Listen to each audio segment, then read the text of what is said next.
Hello my dears, मैं आशा करता हूं कि आप बहुत ही खुश होंगे क्योंकि आपके जो बिहार टेक्निकल सर्विस कमीशन यानी बीटीएससी है वो पैरामेडिकल पोस्ट के लिए कुछ वैकेंसियां निकाली हैं। जैसे आपका x-ray technician, lab technician, OD technician और ईसीजी टेक्नीशियन जो पैरामेडिकल कोर्सेज हैं।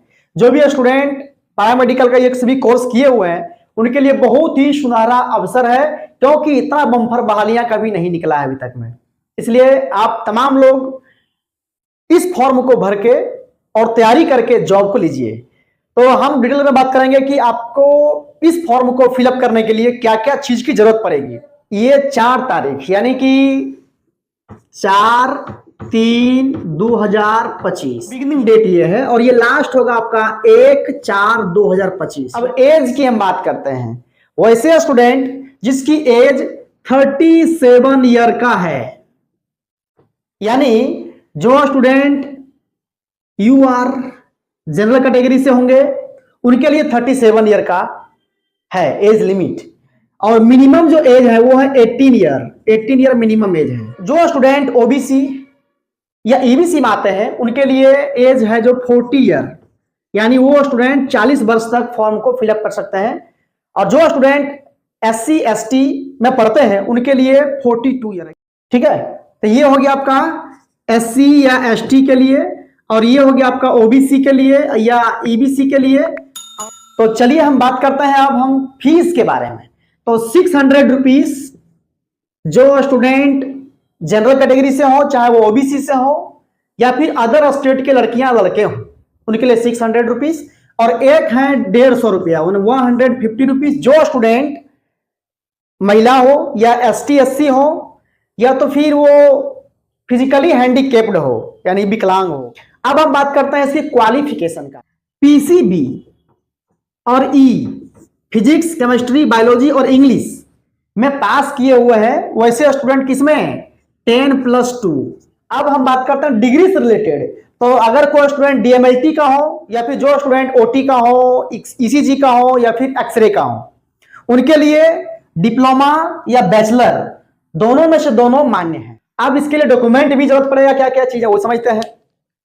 अगर आप आरक्षण का बेनिफिट लेना चाहते हैं तो उसके लिए जो बिहार गवर्नमेंट का जो स्टूडेंट है उनके लिए डोमिसाइल यानी कि रेसिडेंशियल आवासीय प्रमाण पत्र, जाति प्रमाण पत्र और एक OBC यानी कि जो OBC से रिलेटेड होंगे उनके लिए OBC देना अनिवार्य है।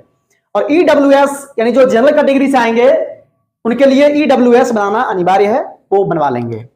ठीक है, ध्यान रहे कि ये सभी जो भी डॉक्यूमेंट है, इनकम सर्टिफिकेट या फिर आपका रेसिडेंशियल या फिर आपका कास्ट या OBC या EWS, ये सभी करंट होना चाहिए, कोई पुराना नहीं होना चाहिए। एक फोटो की बात बहुत लोग फंसता है इसमें, फोटो का बैकग्राउंड हाइट होना चाहिए। अब हम बात करते हैं कितना कितना पोस्ट किस किस की वैकेंसी के लिए निकला हुआ है। जो स्टूडेंट एक्सरे टेक्नीशियन का है, एक्सरे टेक्नीशियन का उनके लिए 1240 सीट निकला हुआ है। ठीक है, जो स्टूडेंट लैब टेक्नीशियन है, लैब टेक्नीशियन उनके लिए 2969 सीट निकला हुआ है। जो स्टूडेंट OT टेक्नीशियन है उनके लिए 1683 सीट निकला हुआ है। जो स्टूडेंट ECG इलेक्ट्रोकार्डियोग्राफी का जो टेक्नीशियन है यानी हार्ट रिलेटेड जो जांच करता है ECG, वो टेक्नीशियन कहते हैं, उसके लिए 242 सीट निकला हुआ है। इतना सीट निकला हुआ जो पहले इतना बहुत ही कम निकला था। बहुत बढ़िया मौका है, आप लोग घबराइए नहीं, एग्जाम का तैयारी करके और इस वैकेंसी को फिलअप करिए। और ये चीज जान लीजिए आप लोग कि एक सीट आपको लेना है। हाँ, एक चीज और, 35% महिलाओं को आरक्षण इसमें दिया गया है। हम अगले वीडियो तैयारी का भी बनाएंगे, कैसे आप तैयारी करें, क्या क्या चीज आ सकता है, पहले ही बना चुके हैं, उसको भी देखिएगा चैनल पर। अब हम बात करते हैं क्या क्या चीज आपको इसमें पढ़ाई की करनी चाहिए।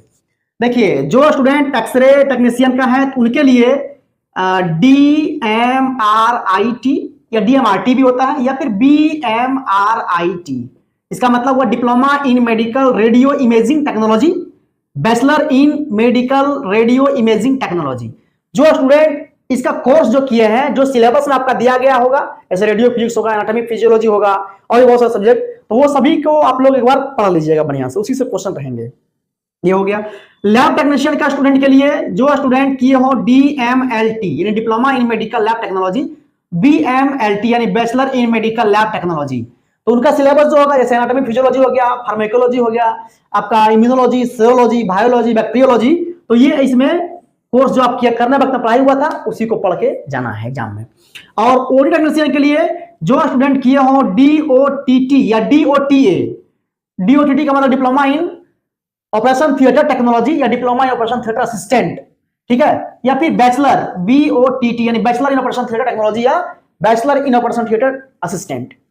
तो उसमें जो सब्जेक्ट दिया गया होगा जैसे एनाटॉमी फिजियोलॉजी होगा, माइक्रोबायोलॉजी, एनेस्थेसिया होगा, बेहोशी करने के लिए सर्जरी होंगे, मेडिसिन होंगे, नर्सिंग वगैरह होगा, तो इन सभी को आपको पढ़ना है, जो भी इसमें दिया गया उसको पढ़ना है।